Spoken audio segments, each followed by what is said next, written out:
Why plan in life? The prior question. And the question which we'll be answering in today's episode. Whoa. Didn't they do this a few weeks ago? Ah, how unoriginal. Man, I think I'm going to get my dopamine elsewhere. Ah, TikTok. Yes.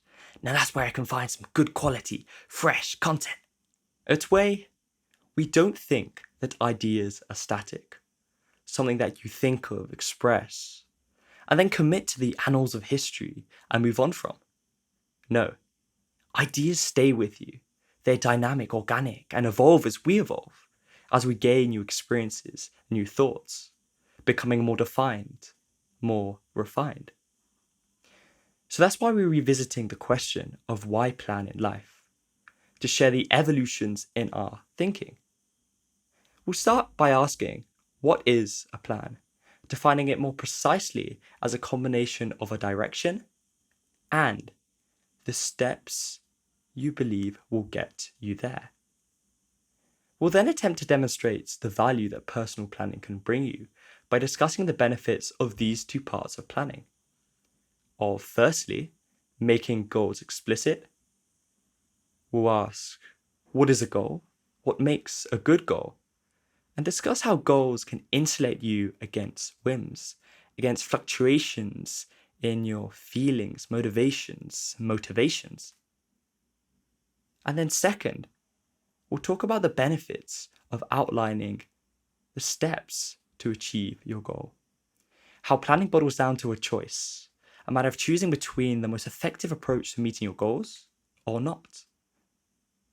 And on a deeper level, a question of how badly do you want to become your best self? So, we've got a lot in store for you today. I hope you enjoy, and I hope that you're ready for some fresh insights. Picture this. You're lying on your deathbed and reflecting on the course of your life. Would you want to be haunted by the ghosts of what you could have been? Or would you rather think, you know what? I made a good effort. If you don't know where you're going, you may just end up someplace else, as Yogi Berra said. And the best remedy to that is a good plan. So, what is a plan? So I would say, in more general terms, a plan is a direction. So your target, where you want to go, what change of state, change of in your life, or change of state of being that you want to achieve, direction, and the steps that you intend to take to get you there. Or using more precise vocabulary, which forms a part of our own planning system, which we call the way, and we'll link to in the description. So give that a cheeky look. In more specific terms, it consists of a goal or perhaps a set of goals, and then the steps you intend to take to achieve these goals, which we call sub-goals. And of course, if you look at our methodology, we also define things called actions, which are the immediate steps that you can take right now to achieve those sub-goals, to achieve those goals. Yeah. And the fact is that this sort of plan, which only has three parts, the goals, the sub-goals, and the actions, it's not complicated. Everyone, after just a few minutes of practice, will be able to understand how to use it. But it truly does give so much value. But instead of just making this assertion, today we're going to be speaking a bit about what this value is, and thereby answering the question, why should you plan? Why should you plan in life? Because it doesn't immediately seem obvious that one should plan in life. After all, planning is an activity, and every activity takes some energy, it takes some time, it takes some effort. So the sort of default answer to why do anything should be, well, give me a reason. Because if not given a good reason to do something, the default should be to not do it, to conserve energy, to invest that time, effort, and energy somewhere else. So why plan? How would you break that question down? I would say I would break it down by talking about the benefits of making an explicit goal, defining your goal. Yeah. And then secondly, the benefits of taking the next step in actually creating the plan. So taking that goal and breaking it down to the steps that you need to take to, well, achieve it. So starting with the first one, why would you say making a goal explicit is so important? Well, before I do that, maybe just very quickly touch upon what is a goal. You know, we define the plan quickly, and we're using this terminology of having a goal in the head of the plan. But just define a goal by saying what's the difference between a goal and just a desire or a dream that one might have. I would say that a goal is a desire that you combine with an intention. Because I think that the verb to set a goal is important, because I don't think it can be used. I think that when you're talking about the notion of goal, it should be accompanied with a verb, because that's what differentiates it to a desire. Because when you sit down and set a goal, you're combining your desire to achieve something so let's say that's some sort of change in your reality. You don't like a specific current state of being. Perhaps you don't like, I don't know, your current job, and you want to achieve an ideal state of being, which is your ideal job. So it's about taking that desire, but combining it with the intention of actually committing yourself to achieving it. Because you cannot set the dream. You have a dream. It's something that just happens to you, but you set the goal. You put the agency into it and you decide, yes, I'm going to go after that. And then you create the plan to go after that. But to not rush ahead of ourselves, you asked me a question, why is it important to set a goal, and why is it important to explicitly set a goal in the first place as the guiding light of the plan that you create?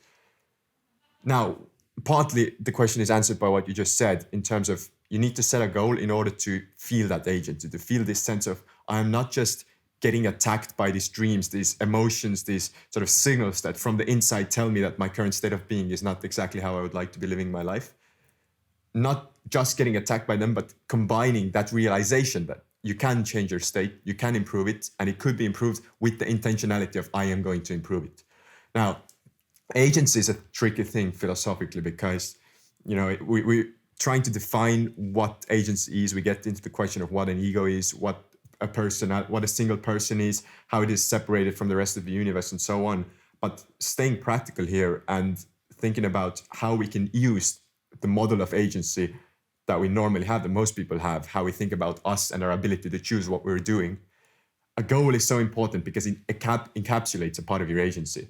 It takes this sort of primordial force that we all have inside of us, and it gives it a vessel through which to start creating change towards the positive. Because it's very many people intuitively feel that the state of being, the state that they are living in, whether it be internal in terms of their emotions or external in terms of their circumstances, is not actually exactly like they would like it to be. But without combining it with the decision, putting your agency into that realization and saying, I'm going to change that, you cannot really start expecting systematic change towards the positive, constant change towards the positive. And a goal is the vessel through which you can do that. And an explicit goal, what we mean by that, is a goal in which you use language, which is such a good way of encapsulating our ideas and making things explicit. You use language to describe what this state of being that you are moving towards is. And you write it down so that you could see it clearly, that you will never forget it, that you can maybe give it to other people to see, that can hold you accountable or just motivate you or give you tips, or in today's world, even to a machine that, using stuff like our own way software, can then take that goal of yours and help you create the plan from that and help you understand it better. But what is the difference between a high quality goal, a good goal, and a bad goal? Because I can say, I want a house on top of a hill, or I can say, I want a house with 4 bedrooms in Spain on top of a hill 200 meters high, looking at the sea with modern furniture designed in Gothic style. What's the difference? Like, the second one feels better, but why is that? What's better about that? And through that, what in general makes a goal a good, well-defined goal? Well, I think Well, I mean, you kind of direct, you kind of direct my answer by pointing to the second example of a goal being better.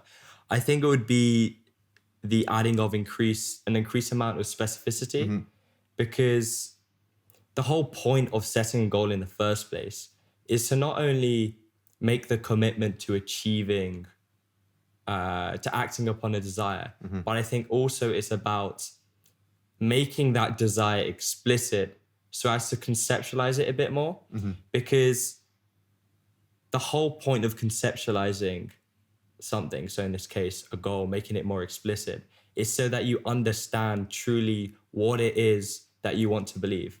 Because the problem is with making a goal very vague is that you'll be working towards something, you won't necessarily be quite sure what you're working towards. Yeah. It's like if you're like me, doing a bit of archery and doing the archery without my glasses, Yeah. there'll be something blurry in the distance. Yeah. But without making it more specific, without me putting my glasses on, I will be unable to see exactly what it is. And so that would naturally impact the way in which I go about achieving it. Because Yeah, Yeah. and I just like to clarify that the thing that we're blurring and unblurring here is this feeling of where you're aiming towards with your actions. And the blurry state is one where it is defined in feelings, defined in the subconscious of Yeah. I am doing something approximately right that maybe makes me feel better, brings me closer to where I want to be. But the precise defined state is one where you use the power of the conscious mind and of the symbolism of language to explicitly define it in a way where not just other people can understand it, but you yourself through time, as we are changing people, we're not constants in ourselves, are able to understand it as time goes on, at another day, at another time, most importantly in another mindset, mind state. Because often we have these feelings of I'm about to do great things, and without writing it down and making it explicit, the next morning we're tired, we throw it all away. Actually, that's quite an interesting point. And just to add a bit more to that analogy which I gave you of, doing archery and seeing the target, making a goal explicit, as you said, ensures it against being subject to whims, right? Because if you say, oh, because if you define a goal in very vague terms, then I think you're less accountable to it. Because if you're in a different move, you can almost gaslight yourself into thinking defining it as something different so that you can get out of actually acting upon it. If we use the analogy, it would be like having different colored glasses, right? So being able to define it so precisely that its shape doesn't change based upon the colors of the glasses, right? So that you always have a common point of reference, and that it's much harder to lie to yourself as to what exactly it is. Because if you set a goal of, I want to be rich, and I mean, it's just very vague, and it can mean different things on different days. Whereas if you understand, okay, why do I want to be rich? Maybe I want to achieve lifestyle X, and model that as your goal. So I want to live in this country, in this type of house. Then it's much more specific. You can hone in on it. And regardless of your mind state, you have a clear understanding of what the goal actually is. And so it just makes you more accountable. But I think most importantly, this is the whole point of why specificity is so important. It enables you to actually create a plan that helps you move in a better way.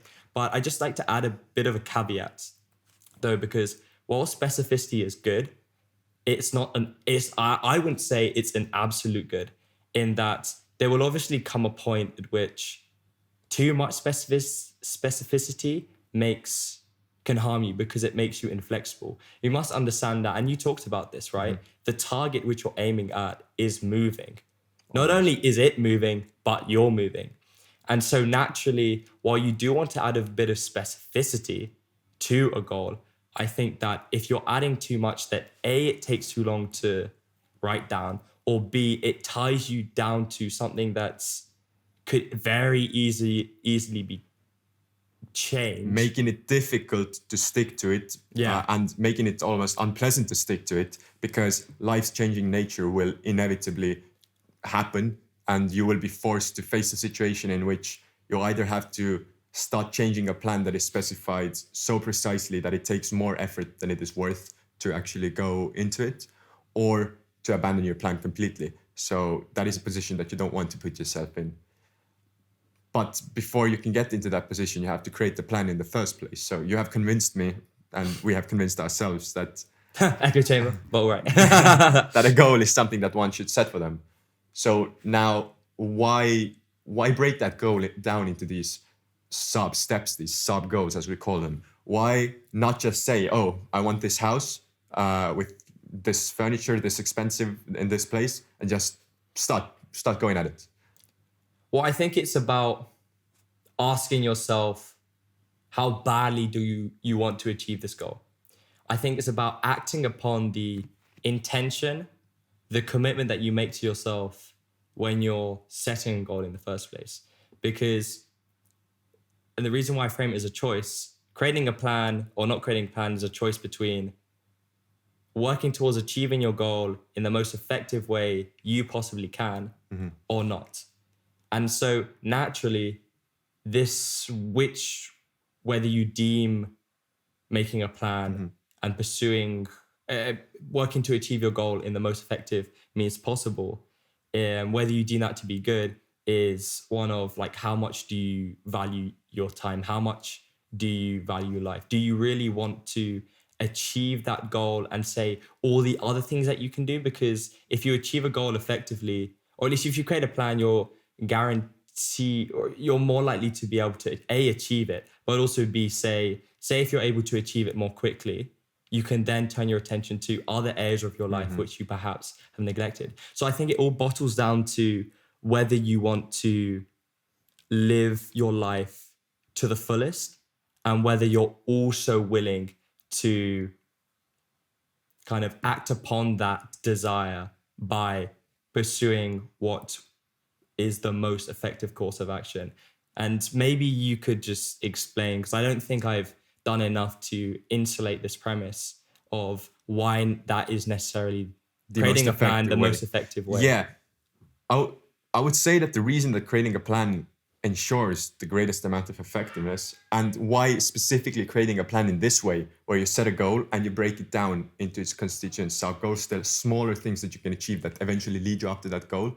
The reason why this way of planning is so effective is that you're actually already doing it all the time. Whether it's explicit or not explicit is, as you said, the difference between whether it's as effective as it could be or not. Every person constantly, when we take action in our lives, we are doing it subconsciously towards some purpose. Let's take a very simple example of cooking a meal in the evening. Our ultimate goal there, our ultimate goal is to survive. A sub-goal of that is to eat, to stay well fed, to get the nutrients that we need. Now, because you are trying to achieve that sub-goal, you say to yourself, okay, in order to be well fed tonight, I need to go to the store, buy these ingredients.